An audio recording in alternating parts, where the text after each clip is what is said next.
Hello and happy Wednesday. I am Meredith and I am here with our message for the 20th. Yes, the 20th of November 2024.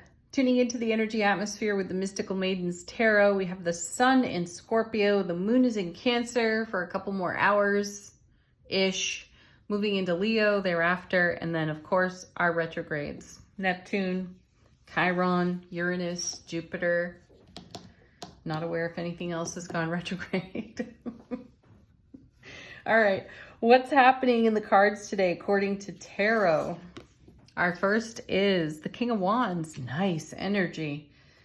Woo, divine masculine energy. This is assertiveness at its finest, and all the elements of the suit of wands: creativity, ambition, motivation, inspiration, excited, anticipation, enthusiasm, all of it channeled through divine masculine energy. So that's how we're taking action. And yesterday's reading was all about our ambition. Excuse me. Oh, that's intuition speaking. It's all about our inspiration was really what I was going to say. But we've got great ambition for our inspiration. And the King of Wands is just the kind of energy in which to take action. So what are we leaning into with this beautiful divine masculine energy? Next set is two cards. Queen of Cups, gorgeous. Hello. Talking about intuition, right? There she is. And also love. She and the King, they deliver pure, raw, divine love, which is the essential ingredient in all things. And she's paired with the Magician. So magical intuition today. I had an opportunity the other evening to play a few rounds of Go Fish with some super souls in my world, and what a fun experience. One of my card mates pretty much emptied my hand through intuition, and there was no trying, there was no intending, it was just the raw flow of the now moment. And every single time they asked for a card, I just kept handing it over. Rarely did I get to say Go Fish. It was a scream, folks. So that kind of magic of intuition. You've experienced it on more than one occasion. And this is the kind of energy that's building in the flow of now, isn't it? We're so much more tuned and keenly aware that we make no effort whatsoever to simply be our magically intuitive, soulfully present selves. And what an amazing energy to undertake any aspect of our lives.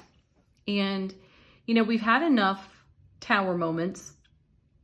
We've had enough moments of anxiety and fear and so on that we're kind of weathered from it, in a good way though, because it's given us amazing experience to draw on, where our own inner scales, I'd love to see the Justice card. Our own inner scales are very easily balanced because of our experience, and we lean so much more naturally into the magic, the as above, so below. We are it. We are heaven on earth, and we're making more heaven, right? We're bringing the love that we are through our intuition and through our soulful presence.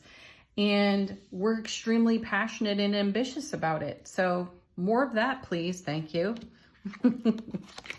Then we have the Six of Wands. Gorgeous.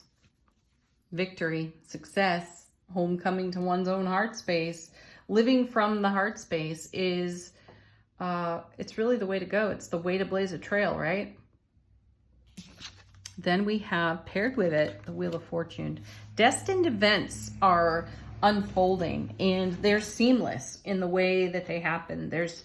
You can look back and through hindsight and your own memory field and awareness of your own memory field, and you can see how things come together in your life experience, and you can see the magic when you look back on it.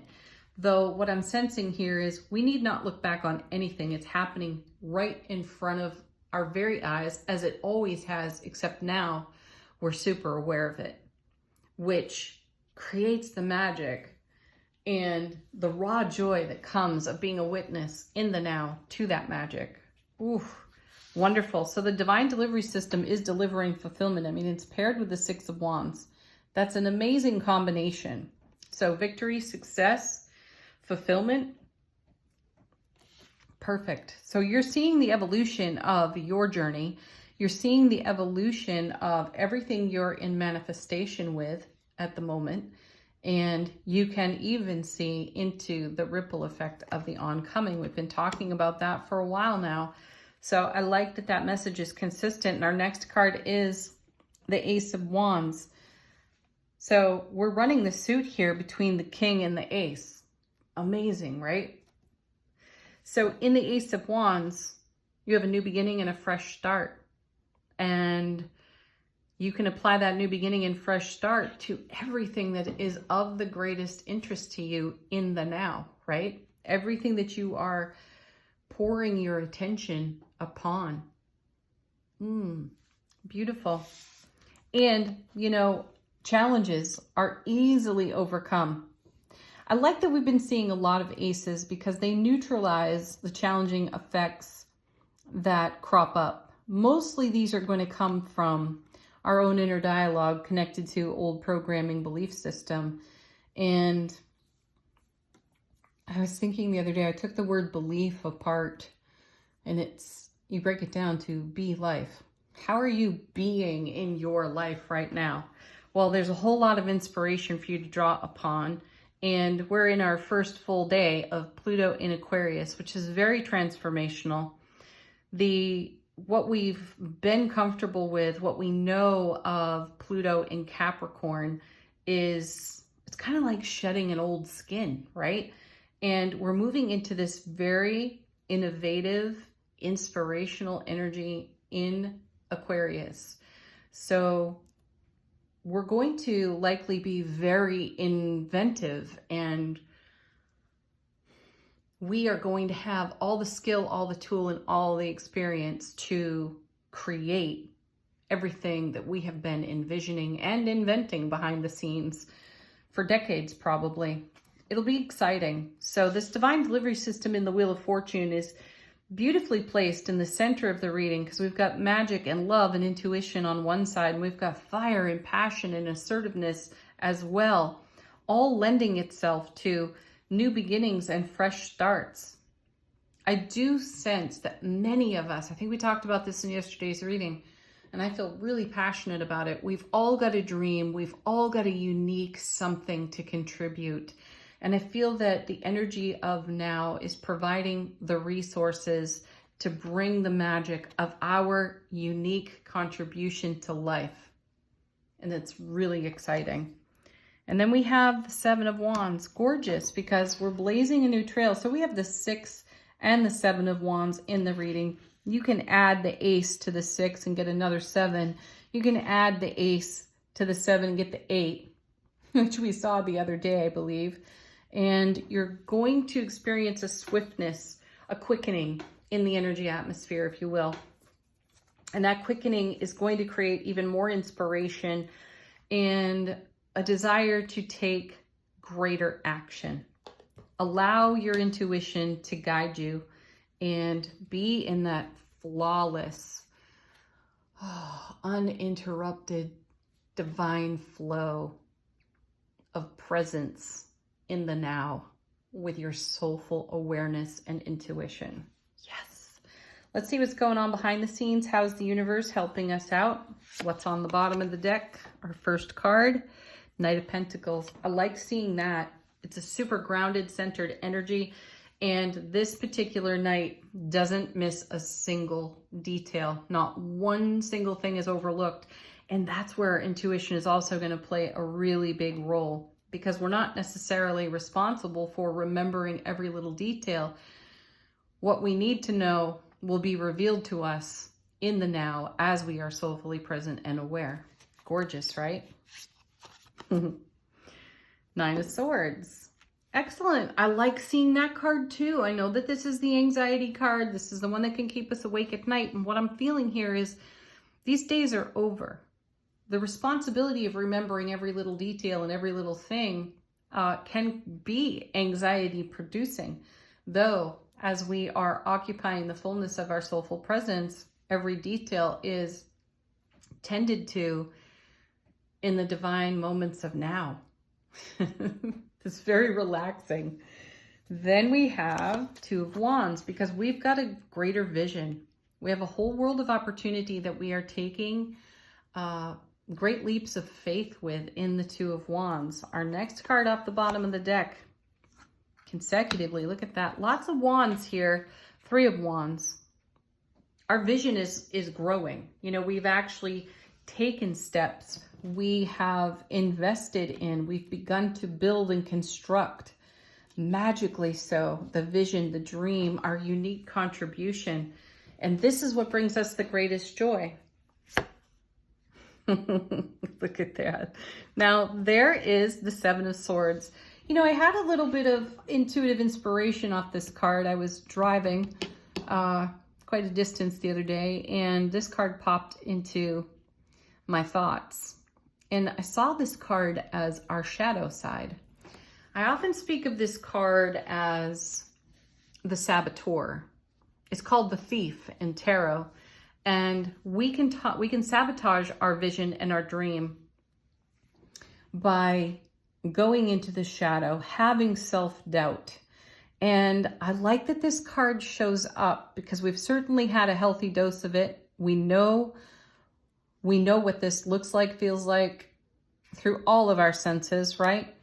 And then we have the Nine of Swords over here. So this seven can become anxiety producing. However, remember that all sevens in tarot are about heaven touching earth. A seven is a 3 and a 4. 3 is the number of heaven. 4 is the number of earth, right? So I like that this beautiful seven shows up and acknowledges our shadow side. And that's really what's meant to happen. Validate what you feel. Don't push it away. Don't sweep it under a rug. Don't try to cover it up or hide it. Turn and face it. That's what this card is really about, because that will dispel the anxiety as well. Anything that you attempt to run from is going to continue to follow you, most especially the shadow, right? The shadow never leaves. So face it, embrace it, and validate yourself and pour the love, Queen of Cups, on you. And then this just melts into the background. What else do we have? Four of Wands. So 2, 3, 4, 6, 7, Ace, King of Wands in this reading. We got the Two of Cups. Here's the 8 now of Wands. Amazing energies here for us. We are weaving things together in the now, and we are making our dreams come true. Don't stop now. And don't be afraid of your own shadow. Thank you, Seven of Swords, because that fear will create anxiety, and that will freeze us in our tracks, especially in an energy environment that's full of momentum. So let's keep going. All right, angel answers. Helpful people. They're all over the place. Those are your besties. Talk to them. They could be a stranger online at the grocery store too. You never know. Helpful people in the near future. So this is an energy stream that's alive for a period of experience. This isn't an overnight energy. This is going to be with us for a while. And I like that we're in the fiery wand energy, because we're loaded with passion. We're loaded with creativity and excited anticipation for everything that inspires us and everything that we're turning our energy to.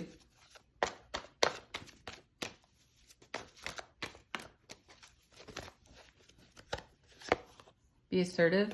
Absolutely.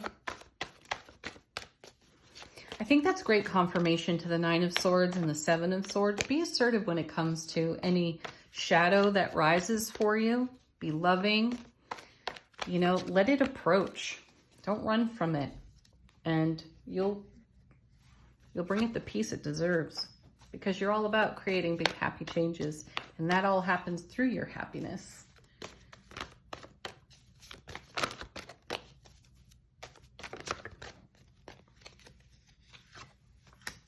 Let go.